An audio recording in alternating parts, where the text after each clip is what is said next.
जय भारत साथियों, उम्मीद करता हूं कि आप सब कुशल होंगे। साथियों, एक बहुत ही इम्पोर्टेंट विषय बिंदु के साथ आपके बीच में उपस्थित हैं। जैसा कि आप देख रहे हैं स्क्रीन पर, हिंदू राष्ट्र का संविधान, और आपको बता दें कि हिंदू राष्ट्र जो है उसकी कोई परिभाषा नहीं है। ब्राह्मण राष्ट्र मीन्स एक पर्टिकुलर वर्ग की विचारधारा को समाज पर थोपना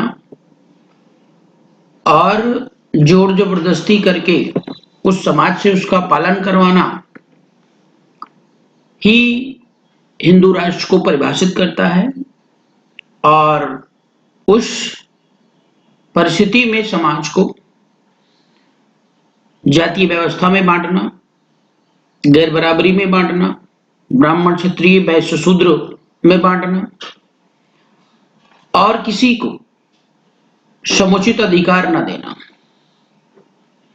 जो सबसे ऊपर है मीन्स ब्राह्मण है, वो चाहे अज्ञानी ही क्यों ना हो, लेकिन उसको उतना ही सम्मान प्राप्त होगा जितना कि अन्य षड्यंत्रकारियों को। तो साथियों, ये जो पेपर में कटिंग आप देख रहे हैं, यह कटिंग पेपर वालों ने तो निकाला ही है, लेकिन निकलवाने वाले लोग कौन हैं? ये वही षड्यंत्रकारी लोग हैं जो सत्ता से लेकर के जमीन तक पूरी तरह देश को हाईजैक करना चाह रहे हैं। अब सरकार में अगर मोदी योगी हैं, बीजेपी है, तो वो डायरेक्ट संविधान के खिलाफ नहीं जा सकते। संविधान के खिलाफ जाने पर राष्ट्रद्रोह का मुकदमा कायम होगा और जाएंगे जेल। लेकिन अपनी उस विचारधारा को रिप्रेजेंट करने के लिए इन्होंने कुछ संगठनों, कुछ गिने चुने लोगों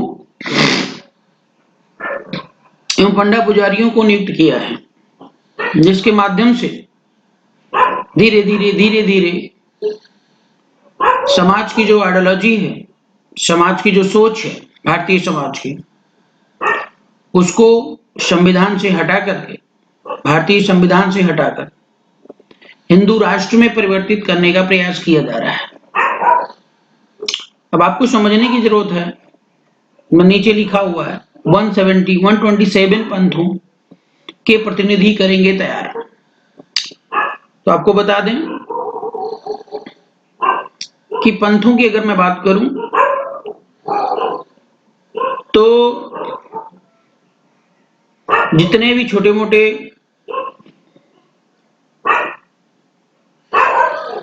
समाज सुधारक रहे हैं, जिन्होंने समाज को सुधारने में अपने अपने तरीके से मार्गदर्शन देना शुरू किया, और आपको बता दें कि वह पूरी तरह मानवता के फेवर में है, मीन्स मानवता के पक्ष में है। जैसे संत रविदास को ले लीजिए, कबीर साहब को ले लीजिए, गुरु नानक देव को ले लीजिए, जितने भी महापुरुष ऐसे हुए हैं जिन्होंने समाज को सुधारने का प्रयास किया है, वे सभी मैं दावे के साथ कह सकता हूं कि बुद्ध के अनुयायी थे, भगवान बुद्ध के अनुयायी थे। और भगवान बुद्ध एक सूरज हैं, तो एक प्रकार से ये सभी समाज सुधारक दीपक की तरह काम करने का प्रयास किया। उन्हीं को 127 पंथों के प्रतिनिधि की बात ये कर रहे हैं।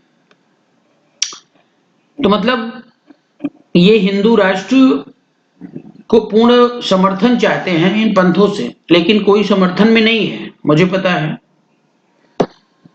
कि हिंदू जो व्यवस्था है, नाम कहीं से भी आया हो उससे मतलब नहीं है, लेकिन जो इसमें कर्म और एक्टिविटी हो रही है उस पर हम प्रकाश डालना चाहते हैं। तो हिंदू को राष्ट्र मतलब हिंदू को बौद्ध का नाम देना चाह रहे हैं, मतलब बौद्ध को हिंदू का नाम देना चाह रहे हैं, और 127 पंथों के प्रतिनिधि करेंगे तैयार।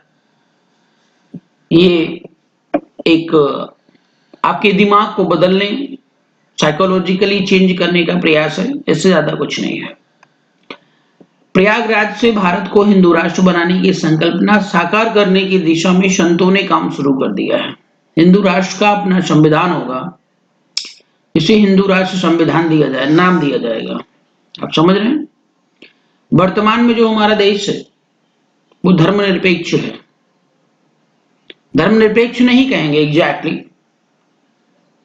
धर्म सभी का एक ही होता है, निरपेक्ष कुछ नहीं होता है। लेकिन हमारे देश का जो संविधान है वह संप्रदाय निरपेक्ष है। लेकिन ये जितने भी महापुरुष इस बात को कह रहे हैं षड्यंत्रकारी, ये भारत देश को एक संप्रदाय राष्ट्र बनाना चाहते हैं, और जिसका नाम है हिंदू राष्ट्र, मीन्स हिंदू राष्ट्र के नाम से उसको परिभाषित करना चाह रहे हैं। अखिल भारतीय विद्वत परिषद के महामंत्री डॉक्टर कामेश्वर उपाध्याय, मतलब समझ रहे हैं, जब भी कोई काम ऐसा होगा, देश को लीड करने का काम होगा, फिल्मों में किसी नायक की बात होगी, सीरियल में किसी नायक की बात होगी, तो मैं आपको बता दूं हर जगह एक ही जाति बिरादरी को प्राथमिकता मिलती है, चाहे वो वास्तविक नाम हो और चाहे वो काल्पनिक नाम हो, मीन्स एक्टिंग हो, ड्रामा हो। तो देखिए यहाँ पे महामंत्री जो है विद्वत, भारतीय विद्वत परिषद, नाम विद्वत है लेकिन काम जो है सब षड्यंत्र का है। उपाध्याय संविधान निर्माण के संयोजक बनाए गए हैं। इसके अंतर्गत कानून के जानकार, शास्त्र मर्मज्ञ, कानून के जानकार, मतलब समझ रहे हैं ना, मतलब इसको इतना बढ़ा चढ़ा के बताया जा रहा है और सबके सब अनपढ़ ही होंगे मुझे लगता है। सशस्त्र मर्मज्ञ सुरक्षा विशेषज्ञों की 3 समितियां बनेंगी, हर समिति में कम से कम 25 लोग शामिल होंगे। इसे में सिख, बौद्ध, जैन सहित 127, मतलब सिख, बौद्ध, जैन के सहित और पता नहीं कौन से पंथ हैं, 127 पंथ को ढूंढोगे तो मुझे लगता है कि चंद्रमा तक भी नहीं मिलेगा। और जहां पर मेजर जो पंथ हैं, सिख, बौद्ध, बहुत कबीर साहब के पास आओगे और संत रविदास के पास आओगे, मतलब ऐसे ही बहुत ज्यादा 40-50 जो है पंथों की बात आप कर सकते हैं, लेकिन इनमें 27, मतलब 7 समंदर पार की ही बात होती जब भी होती। तो श्रावण मास तक हिंदू राष्ट्र संविधान का प्रारूप तैयार करने का लक्ष्य है। कौन तैयार कर रहा है? हमारे संविधान, मतलब पार्लियामेंट में लोग बैठे हुए नहीं तैयार कर रहे हैं, ध्यान रखिएगा। इस संविधान को तैयार करने की जो जिम्मेदारी मिल गई है वो बाबाओं को और पंडा पुजारियों को मिल गई है। जबकि 2023 माघ मेला में धर्म संचालन समिति संत सम्मेलन का आयोजन कर उन्हें नए संविधान में कुछ संतों और श्रद्धालुओं के समक्ष प्रस्तुत करेगी। माघ मेला क्षेत्र में महर्षि ब्रह्मर्षि आश्रम शिविर में 29 जनवरी को धर्म संसद संचालन समिति के ने संत सम्मेलन का आयोजित किया था। सम्मेलन में भारत को हिंदू राष्ट्र लिखने व बोलने का प्रस्ताव पारित हुआ था। मतलब हमारे देश में कुल गिने चुने मैं आपको बता दूं 3-3.5% ब्राह्मण हैं, और उसमें से 1-2% जो है वो षड्यंत्रकारी हैं। बाकी सभी ठीक है, आम नागरिक की तरह जिंदगी जी रहे हैं, लेकिन वही 1% ब्राह्मण ने पूरे जो देश को खोखला करने का प्रयास कर रहे हैं, और उन्हीं का ये कुकृत्य है। इन्होंने हिंदू राष्ट्र लिखने और बोलने का प्रस्ताव पारित कर दिया, मतलब देश इनके बाप का है। ये जैसे चाहेंगे वैसे चलाएंगे, हमारा और तुम्हारा कोई अधिकार नहीं है। धर्म संसद संचालन समिति के संयोजक स्वामी आनंद स्वरूप ने बताया कि हिंदू राष्ट्र बनाने की दिशा में क्या होगा, मातृकुल गुरुकुल शिक्षा अनिवार्य होगी। इसमें 3 से 8 वर्ष के बालक बालिकाओं को गुरुकुल शिक्षा ग्रहण करनी होगी। तभी उन्हें अन्य विद्यालयों में अनुमति दी जाएगी। मतलब समझे, गुरुकुल शिक्षा में सबसे पहले मनुस्मृति का जो जहर है वो इन बच्चों के दिमाग में घोला जाएगा। उसके बाद तब विद्यालय और कॉलेज में जाएंगे ताकि यहाँ पर जा करके वो उसी व्यवस्था के अनुरूप अपनी पढ़ाई करें। मतलब ब्राह्मण अलग बैठ के पढ़ाई करेगा, क्षत्रिय अलग बैठेगा, वैश्य अलग बैठेगा और शूद्र अलग बैठेंगे। उनको पानी पीने के लिए अलग नल की व्यवस्था होगी, खाना खाने के लिए अलग बर्तन की व्यवस्था होगी और शूद्रों के लिए अलग बर्तन की व्यवस्था होगी। ये गुरुकुल की शिक्षा में समझाया जाएगा। अनिवार्य होगी गुरुकुल शिक्षा। हिंदू राष्ट्र संविधान में गीता, श्री राम, रामचरितमानस, मनुस्मृति सहित समस्त वेद पुराणों का अंश शामिल होंगे। अब आप बताइए, गीता को आप उठा के पढ़िए तो गीता को चोरी किया गया भगवान बुद्ध के उपदेशों से। जो भगवान बुद्ध ने उपदेश दिया है उसी चीज को गीता में समाहित कर दिया गया।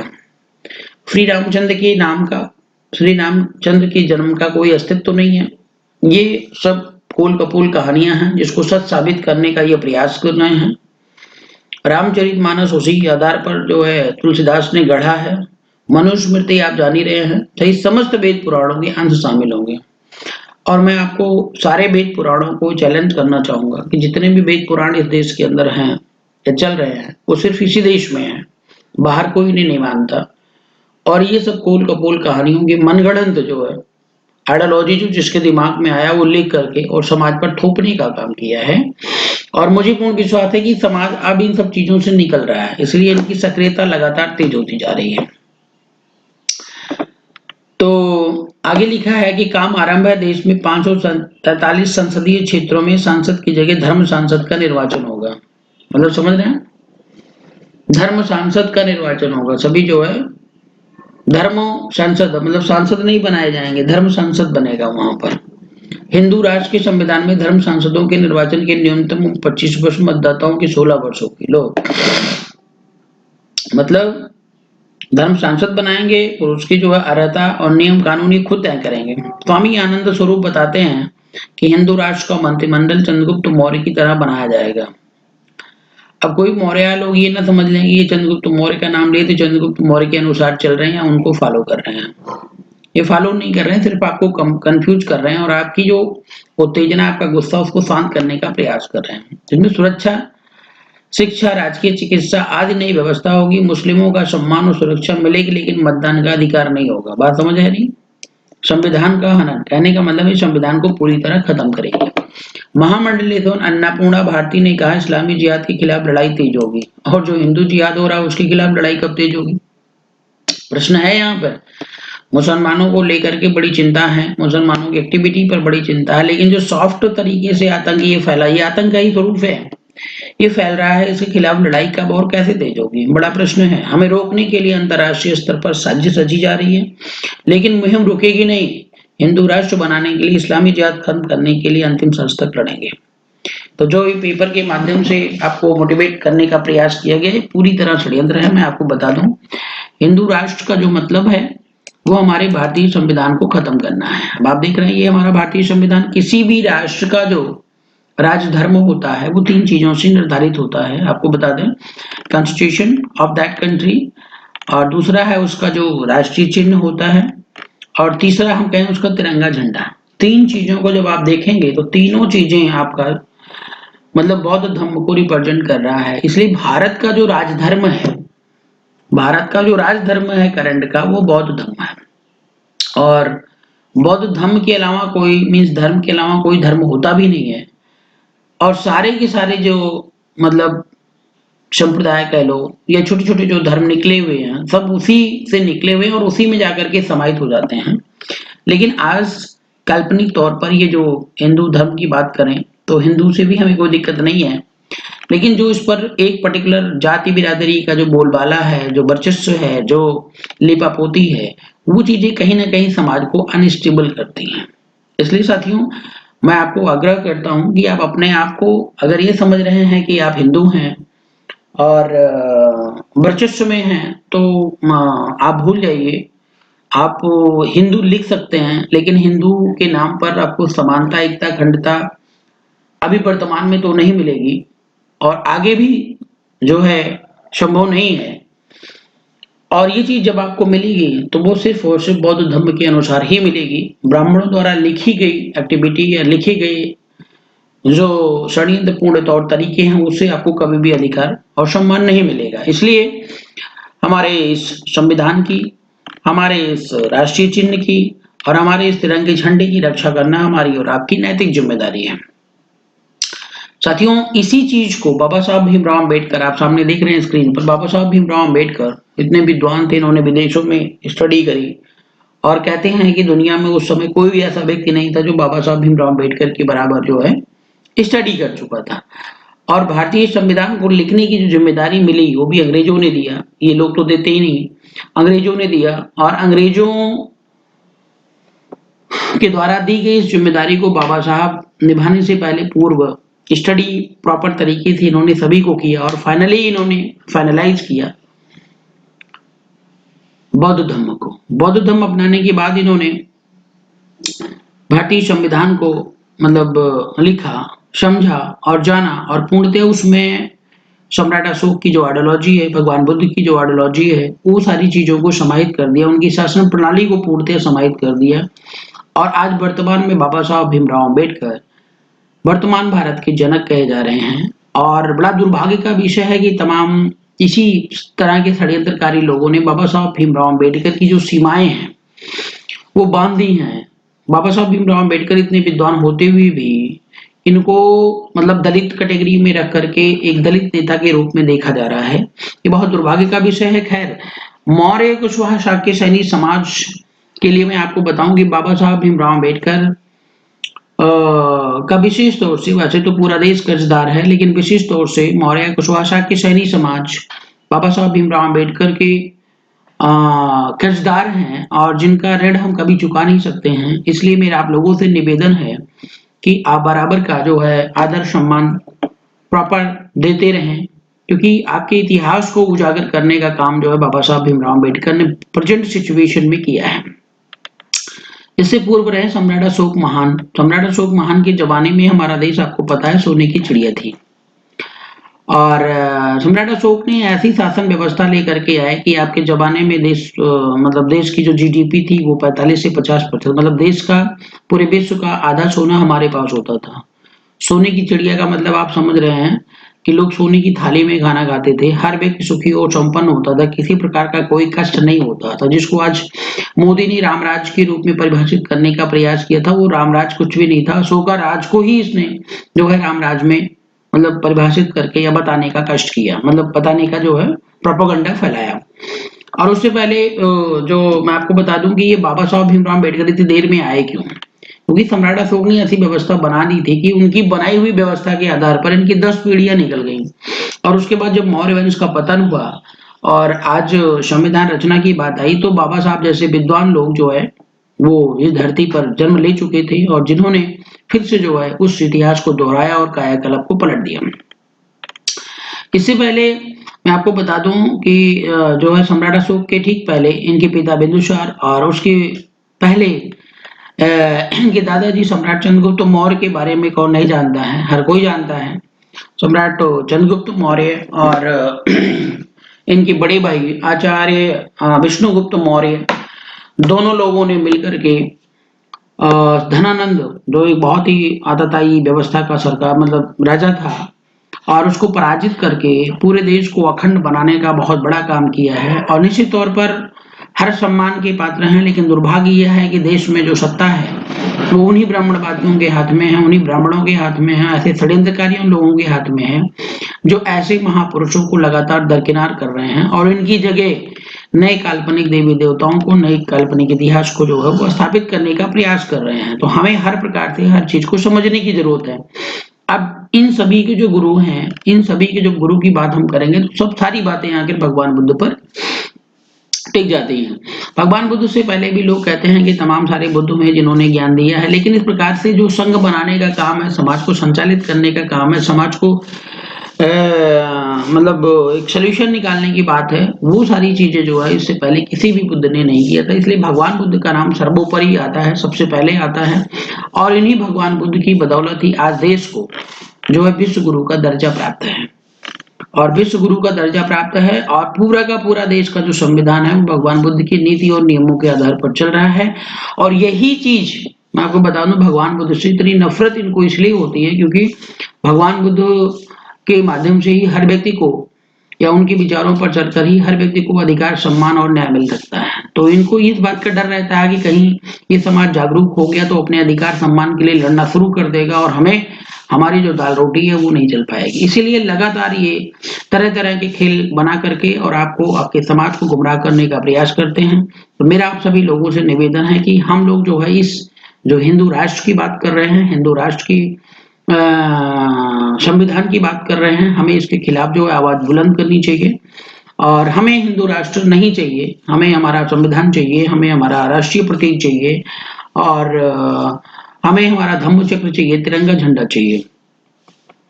और अगर ये आप नहीं बचा पाओगे तो मैं बता रहा हूं कि निश्चित तौर पर भविष्य में फिर आपको गुलामी करनी पड़ेगी। इसलिए आपसे निवेदन है कि अधिक से अधिक संख्या में इसको ज्यादा से ज्यादा लोगों तक पहुंचाएं और समझें और लोगों को समझाएं और जागरूक करें। साथियों, हमारा उद्देश्य सिर्फ राजनीति करना नहीं है। जब तक सामाजिक परिवर्तन नहीं होगा, सामाजिक बदलाव नहीं होगा, आपकी सोच में परिवर्तन नहीं होगा, तब तक राजनीति करने का कोई मतलब नहीं है। सरकार बना लें, विधायक बना लें, संसद बना लें, लेकिन जब तक आप नहीं बदलोगे तब तक समाज और देश नहीं बदलेगा। और दो तरीके से जो है इस तरीके मतलब समाज को सुधारा जा सकता है। एक तो बहुत बढ़िया शासन व्यवस्था को देकर के हम समाज को सुधार सकते हैं, और दूसरा ये है कि हर व्यक्ति के दिमाग को मजबूत बना करके और जिम्मेदार बना करके हम इस व्यवस्था को सुधार सकते हैं। तो सत्ता तो इन जो है आतताइयों और षड्यंत्रकारियों ने कब्जा कर लिया है, लेकिन इन्होंने दिमाग को मजबूत बनाने के बजाय आपके दिमाग में गोबर भरने का प्रयास किया है, आपके दिमाग में चमत्कार भरने का प्रयास किया है, आपके दिमाग में डर भरने का प्रयास किया है, और उसी चमत्कार और डर के बदौलत ये लगातार सत्ता में बने रह रहे हैं। ये इनकी बहुत बड़ी उपलब्धि है। तो इनकी उपलब्धि को निष्क्रिय करने का सबसे आसान सा मार्ग ये है कि हम लोग जागरूक बने और संगठित बने और हम एक दूसरे को सुरक्षित करें। बहुत बहुत धन्यवाद सभी को।